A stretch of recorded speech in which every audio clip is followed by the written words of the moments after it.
et à tous. Je suis Chloé Lemont et je vous souhaite la bienvenue à l'émission cette semaine dans Dautré. Donc, durant cette émission, nous reviendrons sur des nouvelles marquantes de la dernière semaine.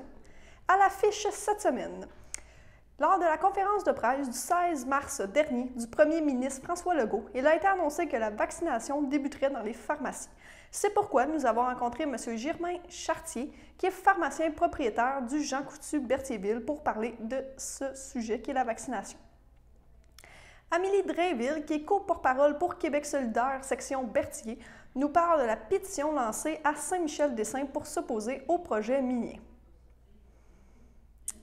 Lors d'une conférence de presse du 29 mars dernier, Caroline Proulx, qui est ministre du Tourisme et ministre responsable de la région de Lanaudière, a annoncé un investissement de 20 millions de dollars pour le développement touristique de Lanaudière. Le 26 mars dernier, de fortes pluies ont fait ravage sur le Québec, ce qui a provoqué quelques embâcles sur les cours d'eau et quelques évacuations également. La situation s'était rétablie le lendemain dans l'ensemble du Québec, donc nous sommes allés prendre quelques photos pour savoir où nous en étions. Olivier Grégoire, agent de communication chez ACEF Lanaudière, nous parle de la loi 64 pour la protection des renseignements personnels. Julie Tétrault, qui est coordonnatrice au groupe d'entraide En toute amitié, nous parle de leur clinique d'impôt. Pour le long congé pascal, nous avons fait une chronique donnant quelques idées d'activités. Et on termine cette émission avec la chronique d'astrologie de Xavier Lemire. Merci, on se retrouve la semaine prochaine pour une autre émission de cette semaine dans Dautré et pour de nouveaux reportages. Ne manquez pas nos bulletins de nouvelles tous les jours à compter de 18 h et en reprise à 12h30. Sur ce, bonne émission et bonne semaine. Vous recevez sans dose, mais est-ce que toutes les pharmacies, c'est sans dose? Oui. Donc, au début, tout le monde au Québec, toutes les pharmacies du Québec qui ont adhéré vont recevoir sans dose. Il y a des pharmacies qui n'ont pas accepté de faire, qui ne feront pas de vaccination. Il faut comprendre les raisons en arrière de ça. Je pense que ce n'est pas au détriment de la vaccination, c'est vraiment qu'il faut avoir les ressources. Quand on est un seul pharmacien dans une pharmacie, c'est difficile de se libérer de la journée pour faire la vaccination. Et heureusement, chez nous, on est plusieurs pharmaciens, ça aide.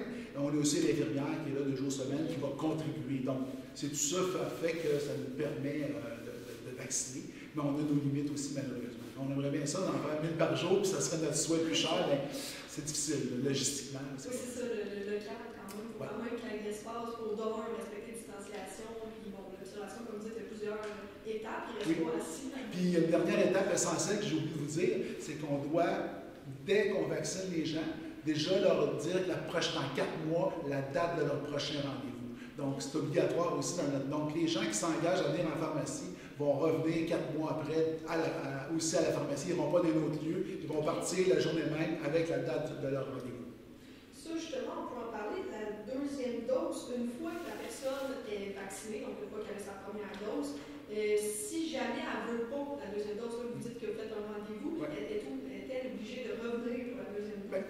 En fait, c'est un engagement moral. On comprend qu'il n'y a pas d'obligation, c'est bien sûr. Mais imaginez la situation où les gens prennent le deuxième rendez-vous et ne se présentent pas. Et là, si c'est 1 ou 2, peut-être pas trop de conséquences, mais mettez à l'ensemble du Québec, on a 10 personnes qui ne se présentent pas. On a monopolisé une place horaire. On a réservé des professionnels de la santé pour le faire. Ça brime. Et 2, si tous les gens font la même chose, parce qu'on comprend bien que le premier vaccin nous protège, mais on n'a pas une totale protection. Donc, avec le deuxième vaccin, c'est ça qui va comme conclure l'affaire, on va dire comme ça, là, puis qui va dire, on va être protégé, puis on va avoir une immunité de masse, entre guillemets. Donc, ça va éviter que dans 6 mois, on se retrouve au même point qu'aujourd'hui, qu'on est toujours inquiet. On va éviter une 3e et une 4e vague, puis on va surfer sur ça plusieurs mois. Est-ce que le vaccin va l'avoir tous les années? On n'en a aucune idée. Possible. Mais on va se concentrer sur cette année. Puis je pense que le fait d'avoir les 2 vaccins, on va se protéger. Puis on va remettre tout le monde je pense, l'économie sur les rails. C'est un travail ensemble qu'on va réussir. Mais l'importance de la deuxième dose est aussi importante que la première. Il ne faut pas se sentir, on est immunisé, on arrête ça là. Bien au contraire. Mais de toute façon, je pense qu'il y a des vaccins qui vont arriver stationnement Ouais. aussi, là, je pense que ça va se faire. Effectivement, ça c'est un avantage. Puis aussi, logistiquement, c'est un avantage aussi parce qu'il faut se dire les choses. Si on se dit en juillet, ben, peut-être que vous êtes au travail en juillet, donc il y a des gens qui veulent peut-être prendre des vacances. Donc, c'est pas facile pour ça. Puis ça, je le comprends. Puis si on pouvait avoir en pharmacie une dose, ben, je pense que ce serait bien plus pratique, ça, c'est évident. On l'a demandé, mais là, c'est pas nous qui avons le contrôle sur ça, malheureusement. Puis là, on parle aussi de la priorité. Donc, les citoyens vont-ils attendre que ça soit leur tour prioritaire? On sait les différents, le présentement des 65 ans et plus. Ouais. Dans la Nodière, c'est 56, je pense, l'année. Oui, effectivement, on doit attendre notre priorité en pharmacie, c'est la même chose. On suit le même protocole que le gouvernement. Il y a une réflexion qui s'est faite au niveau de la santé publique à ce sujet-là, donc c'est pas aléatoire, c'est vraiment suivi à la lettre. Certaines personnes disent oui, mais on est peut-être pourquoi pas nous plus que d'autres. Je ne suis pas en mesure de contredire la santé publique sur ça. Par contre, ben, plus vite qu'on va se vacciner, je pense que c'est ça l'ensemble. Je suis très heureux de voir que la vaccination, quand même, elle progresse vite, parce qu'on était à 75 ans, ça fait pas si longtemps, on est rendu à 65 ans, bientôt 60. Donc, tant mieux, là, je pense que 12% de la population ce matin qui est vaccinée, on est sur la bonne voie. Les personnes qui ne devraient pas prendre le vaccin, c'est celles qui sont allergiques anaphylactiques, c'est-à-dire qu'ils sont allergiques à un des adjuvants et ils font des chocs anaphylactiques. On ne saura pas avant d'avoir le premier vaccin. Donc, quelqu'un prend un choc, on sait que le deuxième, on ne le donnera pas. Donc, ça, c'est clair. Même les femmes enceintes, ce n'est pas une contre-indication formelle. Ça dépend toujours. Il semblerait qu'il y a une infirmière qui sera enceinte, donc elle pourrait quand même avoir. Donc, on évalue le risque versus bénéfice. Les immunosupprimés, ce n'est pas une contre-indication formelle. Donc, les immunosupprimés, c'est des gens qu'on leur donne des médicaments puissants qui diminuent leur système immunitaire. Donc, on pense que le vaccin serait un peu moins efficace chez ces gens-là. Donc, ça ne veut pas dire qu'on ne pourrait pas le donner quand même. Donc, on aurait une efficacité moindre, mais elle serait là quand même. Donc, probablement qu'on le donnerait quand même. Donc, il y a une évaluation qui se fait par l'infirmière lors de la vaccination. Donc, c'est pour ça qu'on demande de remplir le questionnaire. Puis, si on a des doutes, bien là, si je suis immunosupprimé ou non, bien là, l'infirmière ou le pharmacien, en l'occurrence la personne qui va vacciner, va poser des questions d'usage, puis va prendre des décisions éclairées. Puis on évalue toujours le risque versus le bénéfice. Donc, quand les risques sont minimes versus les bénéfices que ça va nous apporter, si le patient est d'accord, on va injecter, puis on va expliquer les notions qui ont été... parce qu'en fait, ce qui arrive, c'est que les vaccins n'ont pas tous été testés chez les patients immunosupprimés. Donc, un patient qui prend les anti-rejets versus...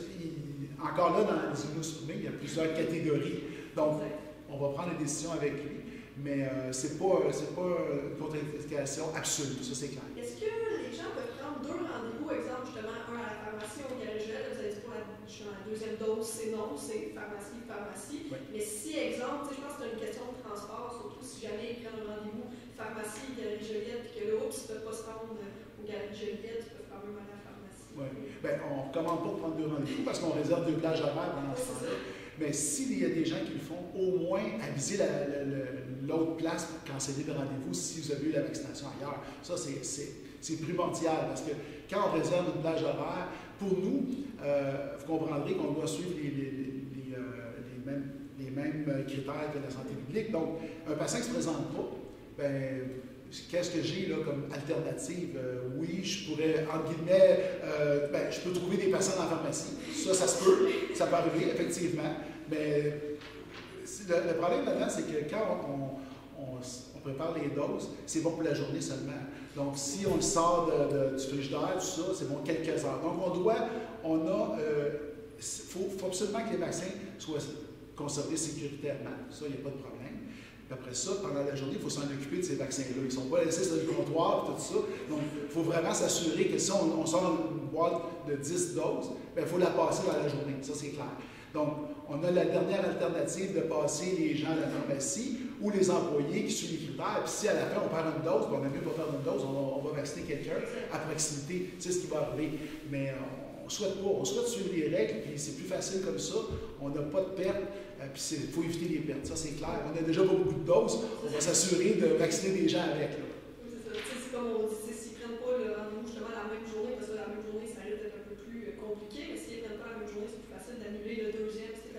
tout à fait, tout à fait. Puis c'est ça qu'on recommande, là, au moins, tu sais. Donc, mais on aurait mieux les gens prennent un rendez-vous, puis mais on comprend qu'il peut y avoir des choses qui arrivent aussi, là, donc c'est possible.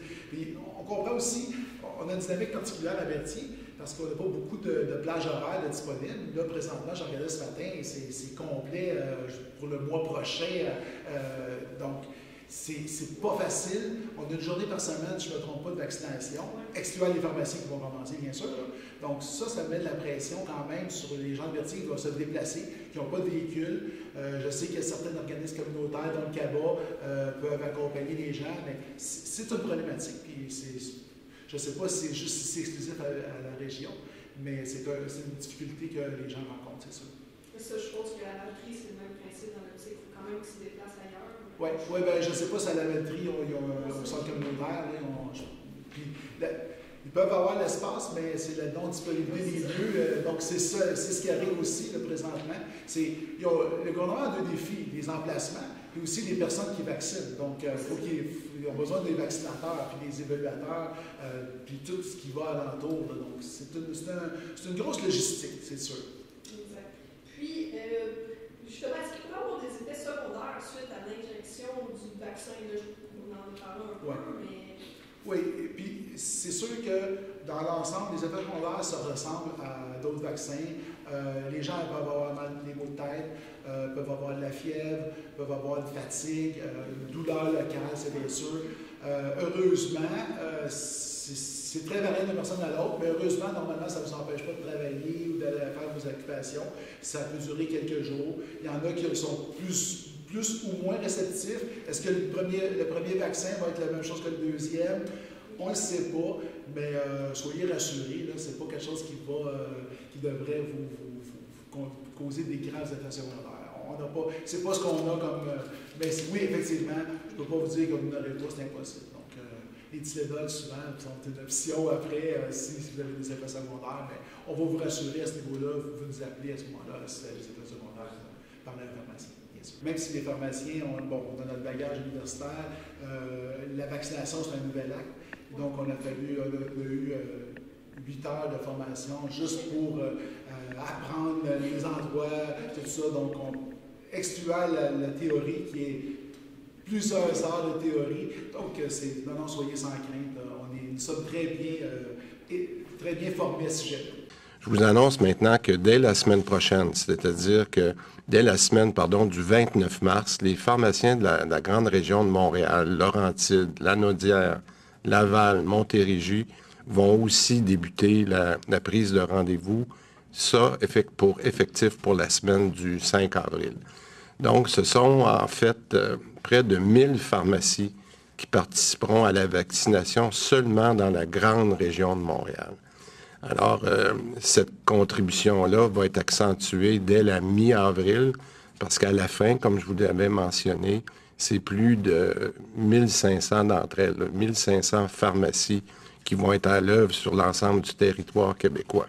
Alors, vous pouvez imaginer que si la machine fonctionne bien déjà en ce moment, on n'a pas encore intégré le nombre de rendez-vous des pharmaciens. Alors, on se prépare vraiment à monter en puissance. Puis c'est pour ça que je tiens à remercier les pharmaciens et toutes les équipes qui travaillent beaucoup en ce moment à rendre l'expérience la plus agréable possible là, dans tous nos centres de vaccination, incluant les pharmacies. On est encore dans la phase d'apprentissage, on va dire comme ça. Ça commence tout doucement. On soit seulement, nous autres, dans la semaine du 5 avril, on soit sans vaccin. On ne sait même pas quel jour qu'on va y recevoir. Imaginez avec le temps de Pâques, ça peut ralentir les livraisons. Donc, on soit sans vaccin et ça, c'est pour le premier mois seulement. Donc, on commence vraiment les pharmacies en mode tranquille. Pourquoi? Parce qu'il faut s'habituer à ça, c'est un nouveau défi. Et il y a aussi les contraintes de distanciation sociale, bien sûr, à suivre. Et il y a tout un côté aussi de logistique. Puis, je vais vous expliquer aussi comment ça se passe, la logistique de ça, parce que c'est pas simplement un acte de piquer, vacciner, répartir. C'est pas comme ça que ça se passe, la vie. C'est pas comme le vaccin pour la grippe, tu vois, une fois c'est fait. Puis... Non, c'est ça. Non, c'est un nouveau vaccin aussi, il faut comprendre qu'il y a une nouvelle dynamique. Puis, il y a des règles aussi alentour. Il y a une plus grande, je vous dirais, sécurité, on va le dire comme ça. Donc, il y a des normes très exigeantes du gouvernement, puis c'est bien correct aussi. Parfait. Puis, là, justement, débat sur le vaccin d'Astra. Ouais. Plusieurs citoyens vont se demander justement s'ils peuvent choisir le vaccin. Là, vous dites 100 doses au premier mois, donc je suppose que ça va être juste un. Oui. En fait, ce qu'on souhaite le premier mois, c'est du Moderna. Donc, on n'a pas le choix. On reçoit ce qu'on va passer, évidemment. Et c'est sûr que non, les gens n'auront pas le choix, comme quand ils vont se faire piquer dans un centre reconnu. Ça ne change rien. Les gens, il y en a certains qui sont anxieux avec ça. Je pense qu'il faut désamorcer l'anxiété. Tous les vaccins sont bons. Il y a certains types de vaccins qui vont s'adresser à un type de clientèle. Donc, celui de Pfizer, présentement, il est réservé à la clientèle de 75 ans et plus. Donc, on ne l'aura pas en pharmacie, c'est clair. Et ça va être, au fur et à mesure, l'approvisionnement va changer durant l'année. Donc, on commence avec du Moderna. Le mois prochain, ça va peut-être Johnson & Johnson, ça va peut-être Astra.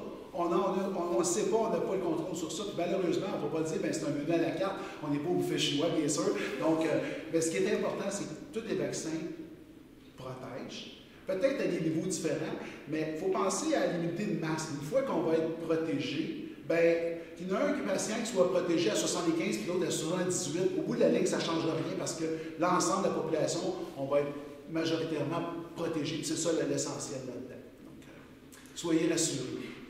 Parfait. Puis c'est ça, on peut pas. Je sais qu'il y en a qui disent sur les réseaux sociaux que si jamais il y avait Astra, ils peuvent juste le refuser puis partir. Ouais. J'imagine que c'est le même principe. Si jamais ils ne peuvent pas le recevoir rendu là. Oui, c'est bien sûr toujours le choix du patient, toujours le consentement du patient. Il n'y a personne qui est obligé de se faire vacciner. Mais il faut comprendre aussi que c'est protéger soi-même et les autres en même temps. C'est un noble acte de le faire.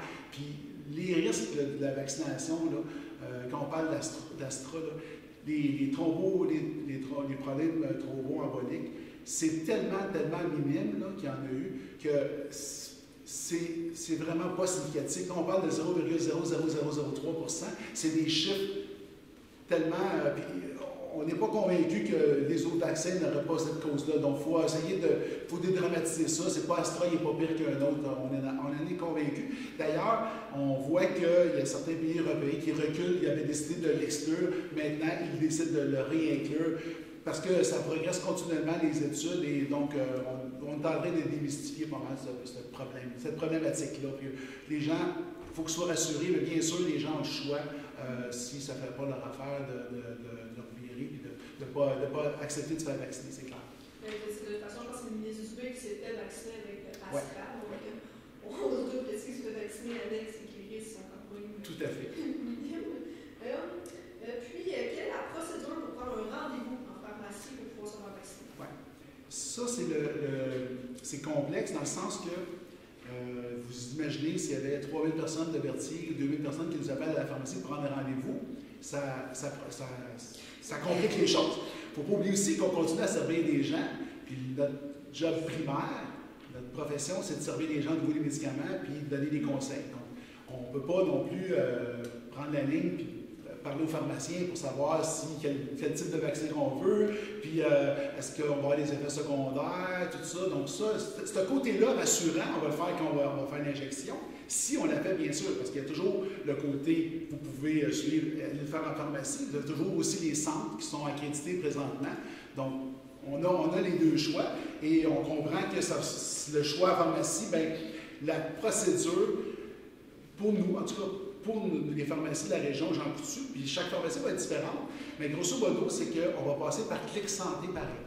Donc, les gens vont arriver, vont avoir des plages. Donc, nous, présentement, au moment qu'on se parle, on ne sait pas encore la date précise de recevoir des vaccins. Ce serait assez triste d'arriver de céduler le 7 avril et je suis obligé de canceller les gens, les rappeler pour dire aujourd'hui, finalement, ça sera la semaine prochaine.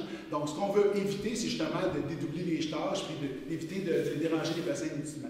Donc, ce qu'on va faire, nous, puis les pharmacies Jean Coutu de la région vont afficher sur leur site Facebook personnel de la pharmacie la journée qu'on va sortir les plages. Donc, exemple, le 8 avril, je vais peut-être dire, on s'enligne pour, on a 100 places présentement, premier arrivé, premier servi, puis vous pouvez venir le 12 avril, puis on a, en exemple, mettons, vous avez 50 places de disponibles dans la journée. Donc, ça va se faire live, on va le voir directement à l'écran. Nous, on fait juste enlever, on a le logiciel qu'on a présentement parle avec celui de Clic Santé, donc ça se fait facilement. malheureusement, on ne peut pas prendre les appels. Il y a deux raisons à ça. Un, ça facilite la gestion des rendez-vous facilement. L'autre raison aussi, c'est que dès vous rentrez déjà des informations qui sont essentielles à la bonne marche de la vaccination. Donc, on rentre notre numéro de carte d'assurance maladie, on remplit le questionnaire. Ça nous fait gagner des précieuses minutes qu'on évite de faire avec le patient, puis ça va prendre encore plus de temps l'acte de vaccination. Donc, c'est pour ça. Donc, je crois que la majorité des pharmacies vont fonctionner comme ça. Donc, Clic Santé, puis soit qu'ils vont dire, bien, regardez nos plages horaires, mais nous, on pense que la bonne façon, ça va être de l'afficher. Comme ça, c'est plus facile. Et en plus de l'afficher, on va restreindre les gens pour la vaccination selon les codes postaux de la région.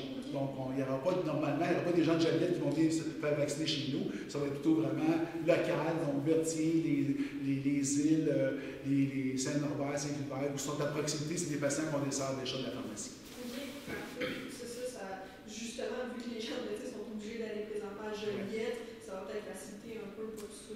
Oui, puis c'est sûr que là, certains vont dire, bien, vous avez juste 100 doses. Oui, c'est vrai, mais c'est un début. Donc, on est à l'apprentissage. Il ne faut pas oublier que le pharmacien, l'acte, bon, ben c'est nouveau, les pharmaciens peuvent vacciner, ça fait pas longtemps. Mais au-delà de ça, c'est toute la rigueur qui vient en entour. Donc, tantôt, ce que je voulais dire, c'est qu'on soit le patient, donc on doit valider le questionnaire. Donc, juste faire ça, bien, vous répondre aux questions des patients, les rassurer. Ensuite, on a l'injection. L'observation du patient, il faut rester 15 minutes en présence. Il ne faut pas oublier que c'est un petit peu plus, je dirais, important que la grippe, parce que la grippe, on les a eu plusieurs fois, 2 années, tout ça. Donc, on sait déjà si on va faire des réactions, mais là, c'est un nouveau vaccin. Donc, il faut superviser les gens. On a 15 minutes obligatoires. En plus de ça, on a aussi l'acte de rentrer l'information dans le carnet de vaccination, le registre de vaccination du Québec. Donc, en temps réel, le gouvernement va savoir chaque jour qui s'est fait vacciner et le pourcentage de la population. C'est pour ça que l'exigence est comme ça. C'est pour ça qu'ils sont capables de sortir aussi le nombre de doses par jour. Oui, tout à fait. Donc, le gouvernement va être vraiment au fait au fur et à mesure, puis on n'a pas, nous autres, c'est une obligation professionnelle, mais on doit avoir les informations en temps réel pour le gouvernement. Donc, tout ça prend un certain temps, puis on n'a pas la même structure en pharmacie que les endroits comme Galerie Joliette, où il y a plusieurs vaccinateurs, où on a quelqu'un qui fait l'observation. Donc, vous voyez, la structure, ça ne permet pas de faire 1000 vaccinations par jour, 1000 vaccins par jour en pharmacie, c'est sûr.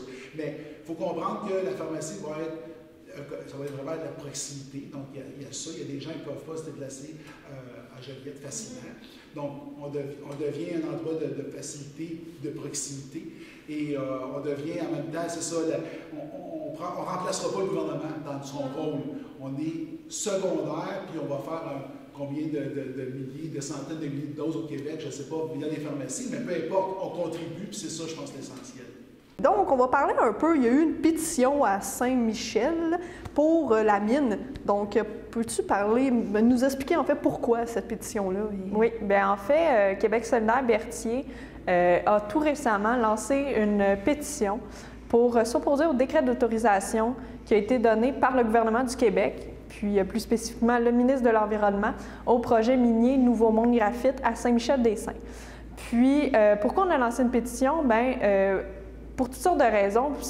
Pour résumer, c'est que le processus qui a mené à ce décret-là d'autorisation a été complètement bâclé. Premièrement, la communauté Atikamekw s'est prononcée contre le projet, puis n'a pas pu se prononcer pendant les audiences du BAP. Parlant de ces fameuses audiences, le BAP a soumis un rapport au mois de juillet dernier qui était assez dévastateur, qui demandait 8 études complémentaires pour pouvoir aller de l'avant. Donc, des études hydrogéologiques, des études sur l'impact sur le système de santé, les services qu'il y a à Saint-Michel-des-Saints. Donc, toutes ces études-là n'ont pas été rendues publiques. Donc, nous n'avons aucune idée si le ministre a pu les recevoir et les prendre en compte avant de rendre sa décision. Donc, on se demande si le BAP sert à quelque chose finalement, parce qu'il n'y a pas de pouvoir décisionnel, il y a seulement un pouvoir de recommandation.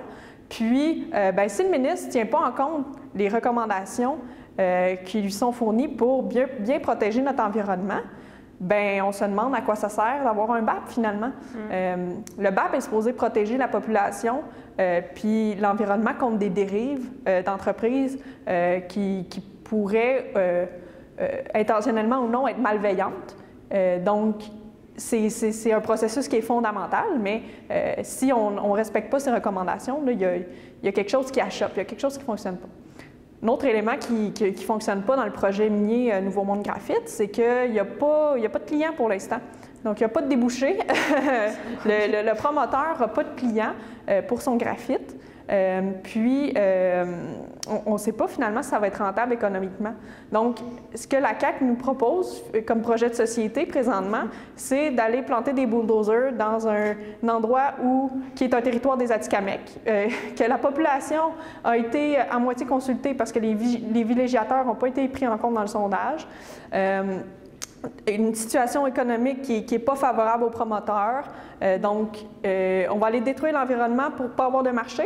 On peut se poser des questions. Puis, au niveau du graphite aussi, on voit qu'il y a des nouvelles études qui sortent comme quoi ce minéraux-là va peut-être éventuellement, dans quelques années, être remplacé par des minéraux plus abondants pour faire des batteries électriques. En fait, pourquoi on a lancé cette pétition-là à Québec solidaire Berthier? C'est bien simple. C'est qu'on ne va pas détruire l'environnement à n'importe quel prix. L'électrification des transports ne se fera pas à n'importe quel prix. Ça doit se faire dans des balises très, très rigoureuses. Puis, présentement, avec le projet minier Nouveau Monde Graphite, les conditions minimales d'acceptabilité sociale et de conditions environnementales ne sont pas rencontrées. Puis, on est inquiet de ça. Puis, une chose que je n'ai pas mentionnée également, qui est inquiétante aussi, c'est au niveau des finances puis des actionnaires de Nouveau Monde Graphite. Nouveau Monde Graphite, l'actionnaire principal présentement, c'est Pallinghurst. C'est une compagnie britannique multinationale qui cache son argent dans les paradis fiscaux. Donc, est-ce que c'est vraiment ça au Québec qu'on veut comme projet de société, avoir des compagnies qui viennent vider notre sous-sol puis qui vont cacher leur argent à l'abri de notre impôt? Je ne le crois pas. Puis c'est une autre des raisons pour laquelle cette pétition-là était nécessaire. Donc, on pense que pour l'instant, les conditions ne sont pas rencontrées pour que ce projet-là aille de l'avant. Donc, notre pétition demande de procéder à différentes étapes, différentes mesures avant qu'on puisse aller à toute autre étape dans le projet. Donc, de revenir sur la décision du gouvernement de donner ce décret d'autorisation. Puis présentement, est-ce qu'il y a plusieurs signataires? Est-ce que tu le sais? On vient tout juste de la lancer, donc on est au départ, mais je pourrais vous redonner éventuellement les chiffres de où on en est rendu avec la pétition. Il y avait déjà une pétition qui avait été lancée par des groupes d'opposants, la COPACH et l'Association de la protection du lac Taureau. Cette pétition-là a quand même plusieurs signataires, mais là, c'est une pétition qui est vraiment différente, en ce sens que ce n'est pas une pétition en général contre le projet de la mine de graphite, c'est une pétition contre le décret qui a été donné là, au mois de février dernier aux promoteurs. Donc, cette pétition-là, en fait, on l'a bâtie en collaboration avec les groupes citoyens qui nous ont donné leur avis sur le texte. Puis notre objectif avec tout ça, c'est de mobiliser la population contre ce décret-là qui a été donné, les allumer, les sensibiliser à cet enjeu-là qui a lieu sur notre territoire. Puis, éventuellement, on va peut-être au mois de mai faire une assemblée publique virtuelle sur, pas le choix en temps de COVID, sur le cas de Nouveau Monde Graphite, sur cette mine-là, sur les préoccupations que ça nous amène en termes de nos relations avec les peuples autochtones, en termes de paradis fiscaux, de lutte avec l'évasion fiscale, qu'est-ce qu'on veut comme modèle de société au Québec, pour discuter également de transition énergétique, de quel genre de transition on veut. Est-ce qu'on va dans le modèle de la CAQ où on répand l'auto-solo électrique ou on va vers un modèle de société où on favorise le transport collectif électrifié? Fait que c'est un peu tout ça là, qui va être discuté. C'est beaucoup d'enjeux. Puis il faut qu'on s'arrête, il faut qu'on prenne le temps de réfléchir collectivement à ces enjeux-là.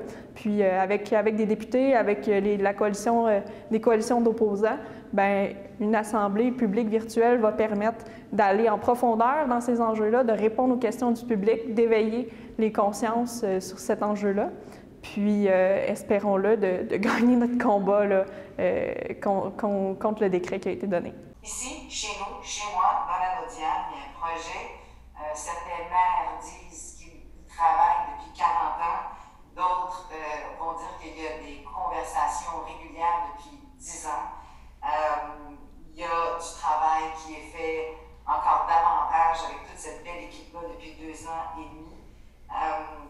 Je pense que vous avez pas mal deviné de quoi il s'agit, mais j'ai fait une belle aventure dans le nord du comté, pas plus tard que vendredi, pour vous mettre une mise en bouche de ce qu'on va annoncer dans quelques secondes.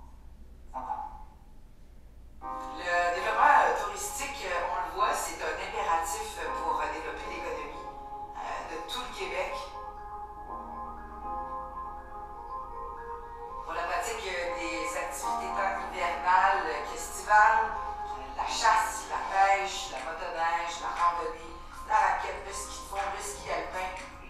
Depuis les années, des maires, des préfets s'emploient à tenter de faire se rejoindre les Laurentides et la Naudière.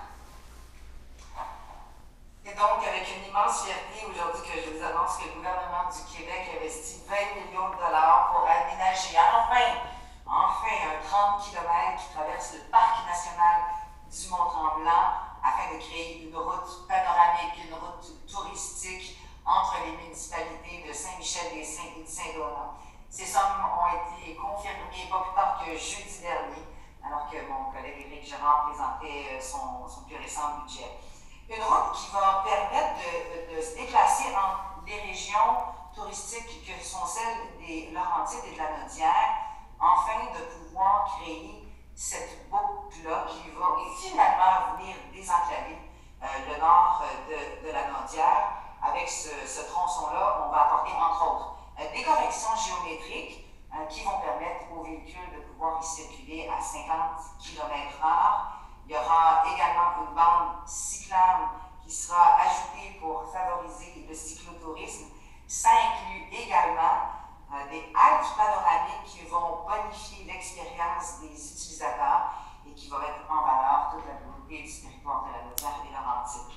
Tous les commerces avoisinants vont pouvoir profiter d'une fréquentation touristique qui clairement va être augmentée puisqu'on prévoit avec cette nouvelle infrastructure qu'on pourra générer 190 000 nouveaux jours de visite entre les deux régions. On peut aussi s'attendre à une croissance de l'achalandage au Parc national du Mont-Tremblant, notamment par l'exploration de nouveaux circuits routiers touristiques.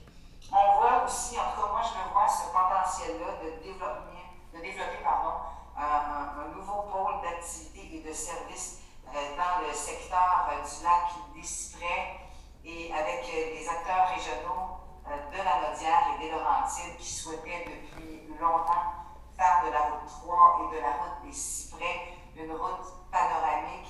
Eh bien, ça va contribuer inévitablement au développement touristique de ces deux régions-là.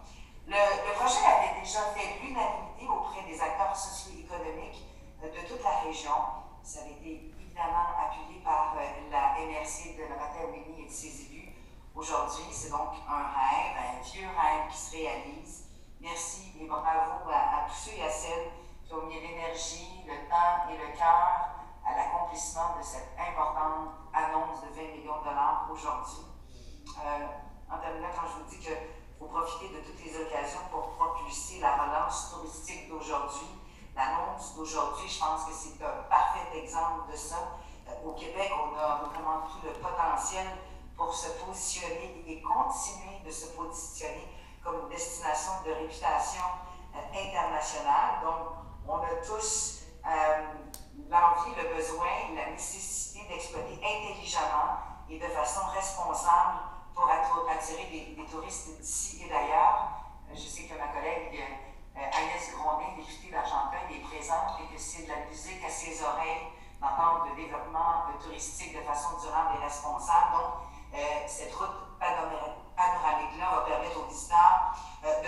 découvrir et de découvrir plus facilement donc 2 régions du Québec.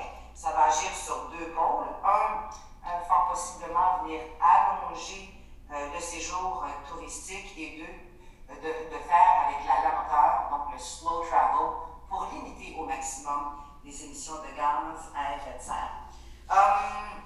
Ça s'inscrit dans un plan plus large d'action pour un tourisme responsable et durable que j'ai lancé dernièrement.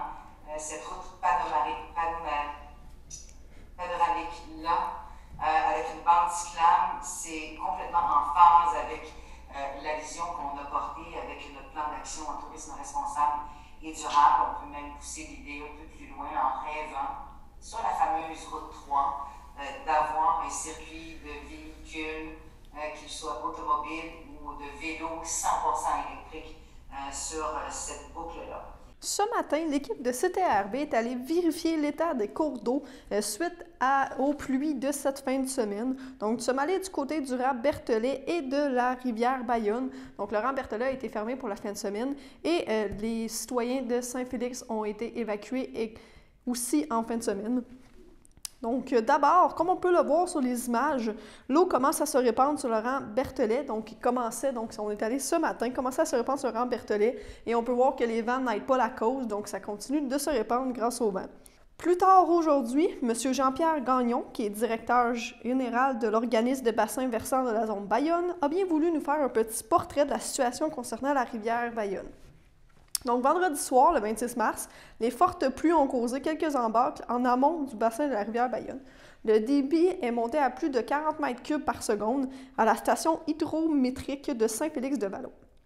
Zone Bayonne a été sur le terrain, donc au lieu des embâcles, pour donner des mises à jour à la MRC de Dautré et à la municipalité de Sainte-Élisabeth. En fait, le projet de loi 64, ça vise à moderniser tout ce qui est la protection des renseignements personnels.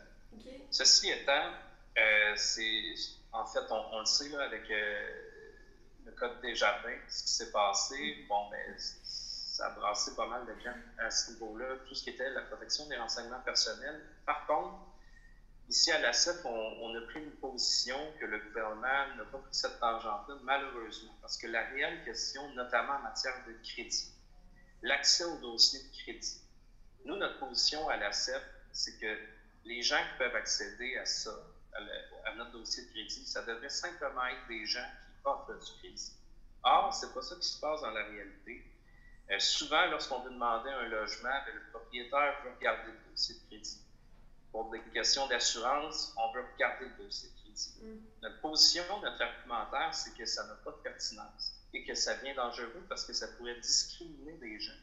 Prenons le cas de nouveaux arrivants ou d'un étudiant qui n'a pas d'antécédent de crédit, qui se cherche un logement, mais là, son dossier de crédit va pas être favorable, mais ça n'a aucun lien avec le fait que cette personne-là paye son logement. Pour appliquer sur un poste, pour être embauché dans un emploi, on va demander l'accès au dossier de crédit. Mais quelle est la pertinence des habitudes de crédit de la personne versus ses compétences professionnelles? Donc, nous, on trouve qu'il y a un grand danger de glissement et de discrimination, que ce soit à l'embauche ou pour avoir un logement. Et ceci étant dit, à la facture en mars 2020, on évoquait qu'il y aurait à peu près 1 million de dossiers de crédit qui contiendraient des fautes. On trouve dommage que le gouvernement, en fait, dans son projet de loi 64, n'ait pas étudié la question de qui peut avoir accès au dossier de crédit. On craint, c'est qu'il y a des risques de discrimination et que la pertinence de l'accès au dossier de crédit, ça devrait être simplement réservé aux gens qui offrent du crédit. Avec le mois de mars aussi, on est rendu à la période d'impôt. Malheureusement, on n'aura pas le choix de passer à travers ce point-là. Et Julie du groupe d'entraide en toute amitié est venue nous parler de la clinique d'impôt qu'organise le GETA. Est-ce que tu peux nous en parler un petit peu, Julie? Oui, bien en fait, c'est notre clinique d'impôt comme on organise à chaque année. Simplement vous dire là, que c'est pour les personnes qui habitent sur notre territoire, qui sont sur l'aide sociale. Il faut que la personne elle laisse ses impôts, dans le fond, à jour. On ne fait pas les années précédentes. rattrapage. On ne fait pas de rattrapage, donc on fait juste l'année en cours. Puis ce qu'on demande, c'est d'apporter tous les documents, d'avoir une preuve de résidence, preuve de revenu naturellement. Puis les coûts, c'est un 10 $ pour une personne seule et un 15 $ qu'on demande pour un couple ou une famille. OK. Donc mars et avril, c'est le temps sur rendez-vous. Sur rendez-vous. Oui. Et bon, qu'est-ce qu'il faut mentionner, c'est que c'est important de faire son rapport d'impôt, même si on dit justement on est sur l'aide sociale, on n'aura pas de revenus, parce que vous pouvez, il y a des crédits d'impôt qui sont reliés à ces demandes-là. Là. Exactement. Au 30 avril, là, si tu veux avoir ton crédit de TPS, ton crédit de plein de choses pour avoir de solidarité, je crois, c'est ça qui est le bon thème. Si tu vas avoir ces crédits-là, il faut absolument que tu fasses un rapport d'impôt. C'est ça, d'où l'importance de le faire à tous les ans, c'est bien ça. Exactement. Et cette année, le gouvernement a décidé que c'était le 30 avril, il n'y avait pas comme de passe-droit, tu n'as pas eu d'informations. J'ai pas d'informations de prolongation prolongation comme l'année dernière. C'est ça, là, exactement. On n'a pas d'informations à cet effet-là pour cette année. Bon, pour rendez-vous, on rappelle que c'est le 836-6966. Est-ce qu'il y a un poste particulier à demander quand on arrive? Non. D'accord. Et vous acceptez des mandats de rapport d'impôt. Avez-vous une date limite que vous allez accepter les rapports? Ou... c'est vraiment mars-avril, donc le 30 avril étant la date. La dernière date. Oui, c'est ça, la dernière date pour aller porter les documents, techniquement, pour le faire. Donc, on rappelle 836-6966 et ça s'adresse seulement aux personnes qui sont sur l'aide sociale. Donc, merci Julie, puis on va en reparler sûrement dans les prochaines semaines. Bonjour tout le monde, donc c'est Xavier aujourd'hui qui va vous présenter des petites activités à faire pour Pâques. Chloé va faire la majorité des activités. Moi, je commence avec une petite recette qui est quand même assez amusante pour Pâques avec beaucoup de chocolat. Donc, il s'agit de bombes de chocolat chaud. Donc, si vous voulez savoir en gros ce que c'est une petite boule de chocolat que vous mettez dans l'eau chaude et ça fait un chocolat chaud. Ça se dissout un peu comme une bad bomb, donc ça a l'air très très bon. Alors, pour effectuer cette recette-là, je vais vous donner des petites mises en garde pour que ce soit quelque chose de bon que vous allez faire. Donc, tout d'abord, choisissez un chocolat noir de bonne qualité. Il doit contenir moins de sucre et plus de beurre de cacao, ce qui lui permet d'avoir un meilleur pouvoir couvrant et donc des coques plus fines à votre boule de chocolat. Choisissez un chocolat belge avec minimum 65 % de cacao. Le pourcentage de cacao vous indique quelle quantité de chocolat est fabriqué à partir de meilleures fèves de cacao. Le chocolat belge est broyé finalement et a une teneur plus élevée en cacao que la plupart des autres chocolats. Il contient également 100 % de beurre de cacao, ce qui en fait un excellent chocolat pour faire des bombes de chocolat chaud.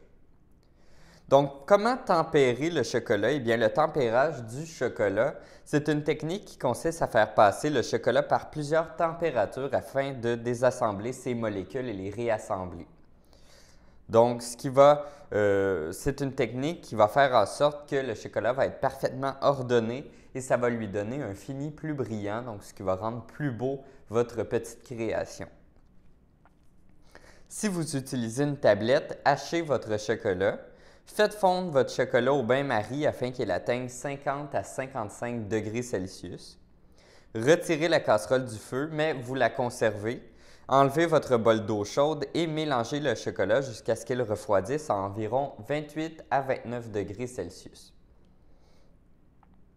Pour finir, replacez le bol sur l'eau chaude afin que le chocolat atteigne 31 degrés et versez un peu de votre chocolat tempéré sur un morceau de papier cuisson et mettez-le au réfrigérateur pendant 5 minutes. S'il a l'air brillant et craque lorsque vous le cassez en deux, votre chocolat a été tempéré correctement. Ensuite, nettoyez votre moule en silicone et séchez-le. Utilisez un pinceau à pâtisserie et peignez généreusement le chocolat de l'intérieur du moule. Laissez reposer 5 minutes au frigo, donc vous allez appliquer la forme de chocolat que vous voulez, donc une boule de chocolat en l'occurrence. Lorsque le chocolat est pris dans le moule, il sera brillant et vif et se détachera facilement des moules. En gros, ce que vous avez besoin pour faire la recette, eh bien, c'est 200 g de chocolat de couverture, 6 cuillères à soupe de poudre de cacao non sucrée et 6 cuillères à soupe de mini marshmallow. Ça va vous faire 6 portions et ça va vous prendre un temps de cuisson de 20 minutes. Pour les instructions, après avoir appliqué les techniques dont je vous ai recommandé pour tempérer le chocolat et le former dans votre moule, eh bien, vous formez des demi-sphères dans le moule de silicone. Prenez une sphère de chocolat et faites légèrement fondre les bords. Ajoutez une cuillère à soupe de poudre de cacao chaud et de mini guimauve. Scellez votre sphère de chocolat avec la seconde, donc vous en prenez 2 et vous les assemblez ensemble. Et votre bombe de chocolat est prête. Donc, tout dernier avertissement, ne surchauffez pas votre chocolat, sinon le processus de tempérage va être moins efficace. Aussi, assurez-vous d'avoir suffisamment de chocolat sur les bords de votre moule afin qu'il ne casse pas lorsque vous allez les sortir. Et utilisez des gants pendant l'assemblage pour ne pas y laisser d'empreintes digitales qui pourraient peut-être gâcher l'esthétique de votre création. Donc, c'était tout pour ma petite recette. J'espère que vous allez l'apprécier et je vous souhaite une très bonne Pâques à tous. Donc, bonjour à toutes et à tous, ici Chloé Lemont pour une chronique pour les idées de Pâques. Donc, on sait que le long congé de Pâques est désormais à nos portes et puisque nous sommes en pandémie, eh bien, on peut oublier les grandes festivités traditionnelles en grande famille. Donc, pour l'occasion, on va vous proposer quelques petites idées d'activités à faire soit à la maison ou à l'extérieur si jamais. Donc, premièrement, si vous avez Disney+ à la maison, il y a 2 séries qui ont sorti dernièrement, dont Le Falcon et Soldats d'hiver et les Mighty Ducks, un nouveau jeu de puissance. Donc, le Falcon et le Soldat d'hiver, c'est des jeux personnages de Marvel qu'on a connus dans les Avengers et dans quelques films de Marvel. Donc, le résumé, c'est Sam Wilson, alias Falcon, et Bucky Barnes, le soldat de l'hiver, se lancent dans une aventure autour du monde qui va mettre leurs ressources et leur patience à rude épreuve. La série se déroule après les événements d'Avengers Endgame. Donc, c'est une série qui est sur Disney+. Disney+, fait le principe qu'ils sortent un épisode à la fois. Donc, ça fait à peu près 3 semaines que la série est sortie. Il y a à peu près 3 épisodes qui sont là. Pour la deuxième série que je voulais vous parler, c'est les Mighty Ducks. Donc, c'est les petits Ducks que j'ai connus quand j'étais plus jeune. Donc, l'équipe de hockey avec le coach Bombay. Donc, ils sont de retour pour une série qui s'appelle Les Mighty Ducks, un nouveau jeu de puissance. Donc, le résumé, j'y vais comme suit. On suit Evan Moreau, qui a 12 ans, qui a été bêtement coupé de l'équipe des Ducks. Lui et sa mère, Alex, ont décidé de créer leur propre équipe pour défier la culture du sport d'aujourd'hui où il faut gagner à tout prix. Donc, on retrouve aussi le coach Gordon Bombay qui revient dans cette série et on voit que les Ducks sont les méchants. Donc, ça va faire changement un peu de mon film d'enfance. Donc, il y en avait eu 3 dans l'enfance. Donc, ça, c'est une série. Et c'est le même principe que pour la série que j'ai parlé précédemment. Donc, ils sortent un épisode à la fois. Le premier épisode a sorti le 26 mars. Donc, on va être rendu pas mal au 2e épisode pour Pâques. Il y a aussi un nouveau film qui est sorti, qui s'appelle Raya et le dernier dragon. Là, c'est sûr que c'est un film qui est sur Disney+, puis qui est en mode premium. Donc, il faut payer un montant supplémentaire de 30 $.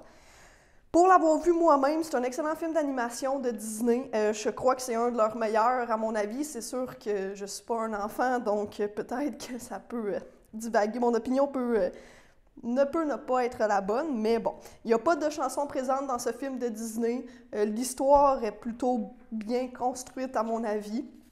Les graphiques aussi, c'est un très bon film Disney. Donc, pour résumer, ça raconte l'histoire de Raya, une guerrière solitaire du royaume fantastique de Kumandra, qui fait équipe avec un groupe de mésadaptés dans sa quête pour trouver le dernier dragon et ramener la joie et l'unité dans leur monde. Donc ça, c'était une petite partie sur les séries et films. Il y a aussi la bibliothèque de Berthierville, si on veut rester plus local. Donc, elle parlait d'une activité la semaine passée qui se nomme la poule aux livres. Donc, c'est une belle activité pour faire en famille. Il faudra découvrir aussi les livres aux plus jeunes ou aux plus grands.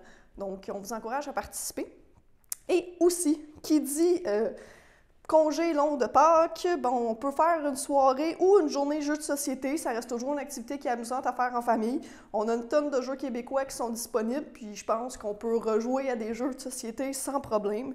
Je vous ai aussi déjà parlé des jeux de Défi Évasion, qui est une entreprise qui est basée à Québec et qui vient de Québec. Donc, ils ont une formule qui s'appelle Défi Évasion chez soi, qui permet de faire des jeux d'évasion dans le confort de votre foyer. Les jeux sont disponibles justement à faible coût, donc ça coûte 17,40 avec les taxes chaque. Et bon, il y en a plusieurs à différents niveaux de difficulté. Donc, c'est sûr qu'on peut payer 17,40 puis se retrouver avec un jeu qui dure 3 heures. Donc, ça prend vraiment toute la soirée pour faire ça. Et il y a aussi différents niveaux, c'est comme je disais, de difficulté, tout dépendant. Puis, on peut même le jouer à distance avec des amis. Donc, il suffit que les deux amis aillent un lien pour accéder au jeu, donc payer le jeu. Et ensuite, on se parle par vidéo. Donc, on a accès au même contenu en même temps. Donc, si jamais... c'est une activité qui peut être faite. Il y a aussi une section pour les tout-petits, donc c'est une activité qui peut très bien être faite en famille. Donc, merci beaucoup pour cette chronique. Alors, bonjour tout le monde. Donc, c'est moi, Xavier, qui est de retour cette semaine pour la capsule astrologie. J'espère que vous allez bien. Il y a beaucoup de changements cette semaine dans les signes et je vais vous décrire ça tranquillement, pas vite. Donc, on commence, comme à notre habitude, avec le Bélier. Pour le Bélier, les planètes sont au diapason. Les effets du Soleil et de Vénus vibrent à l'unisson. Leurs bienfaits vont rejaillir votre vie amoureuse. Le couple resserre les liens sur le terrain par des actions spontanées qui sont menées avec bonheur. Donc, ça va vraiment bien côté amour. Pour les célibataires, le duo planétaire ouvre de nouveaux horizons. La promesse d'une rencontre printanière est à l'horizon. Donc, lâchez pas les célibataires, là, votre situation va s'améliorer niveau amour. Et si ça rame un peu côté professionnel, rien n'est pourtant à l'arrêt. L'évolution est peut-être lente, mais constante. Donc, le taureau est très ancré dans le monde matériel ces temps-ci. Il n'a pas le temps de rêver. Le taureau gère ses affaires avec une précision d'horloger. Tout est planifié, millimétré, ainsi pour que les projets soient un succès. Vous dépensez beaucoup d'énergie dans vos projets et ça commence à vous fatiguer. Donc, essayez de cultiver votre jardin intérieur. Reprenez le focus sur des choses qui vous détendent, le corps et le moral confondus. Pour les Gémeaux, s'annonce un printemps romantique. Déjà là, la semaine passée, Vénus continue d'irradier votre vie affective comme ce l'était la semaine passée. Les affinités sont évidentes, il y a de l'amitié sincère dans votre entourage et de la complicité en amour. C'est doux, léger, cela vous donne surtout envie de consacrer davantage de temps à ceux qui vous sont chers. De plus, eh bien, Vénus, qui est pourtant liée à l'amour, va entraîner beaucoup de chance dans les finances pour le taureau.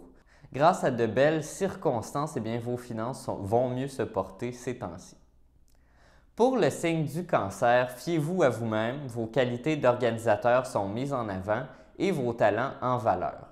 Vous prouvez combien vous maîtrisez votre sujet, la performance est vraiment bluffante ces temps-ci. Et votre entourage ne se cache pas de son admiration pour vous, qui suscite même parfois de la jalousie. Rien de tel qu'un coup de pouce de Mercure pour vous motiver à défendre vos projets et vos intérêts cette semaine. Pour les lions, eh bien, il y a beaucoup d'actions ces temps-ci. Vous avez la bougeotte. Pas question de l'embiner, la planète Mars influence beaucoup votre signe et vous pousse à agir sans perdre le temps à réfléchir. Qu'importe que l'on juge vos démarches imprudentes et hasardeuses, pour vous, il est urgent de faire bouger les choses même si ça peut entraîner des situations imprudentes et hasardeuses. Vénus en Bélier vous donne raison par des résultats aussi rapides qu'inespérés. Si vous vous butez contre des soucis relationnels, rassurez-vous, cela ne va pas durer. Un médiateur met un terme au conflit. Pour le signe des Vierges, c'est confus. C'est difficile de se comprendre quand on ne parle pas le même langage. Vous avez de la misère à communiquer avec les autres. Votre vision du monde diffère peut-être et les situations se compliquent et les projets piétinent. Mars est en Gémeaux et ça va continuer à jeter de l'huile sur le feu en faussant les interprétations dans votre vie. Trouvez un terrain d'entente et de compromis. Aussi, vous êtes très romantique en amour et ça va compenser les contrariétés par un pouvoir de séduction renforcé. Pour le signe du Balance, quelqu'un du passé peut refaire surface cette semaine sans savoir ce que cache son désir de vous revoir. Vénus est en Bélier et ça vous pousse à imaginer un scénario susceptible d'être en décalage avec la réalité. Ne présumez de rien avant la rencontre, le risque de tomber de haut sera moins élevé. Le plus, eh bien, vous cartonnez, on ne jure que par vous en s'inspirant de vos méthodes pour progresser. Donc, niveau professionnel, ça va quand même bien, vous inspirez les autres à avancer. Pour le signe du Scorpion, on veut vous passer le témoin sans préciser pour autant les conditions d'échange. Donc, s'il y a de l'argent en jeu dans votre vie, prenez le temps de bien négocier pour être certain d'obtenir satisfaction. Côté cœur, il y a un petit malentendu qui vous contrarie, mais ça va être vite dissipé. Il va y avoir peut-être plus de tendresse dans votre vie. et ça va vous ravir évidemment. Aussi, autre chose positive, eh bien, il y a davantage d'action dans votre vie et d'émotions.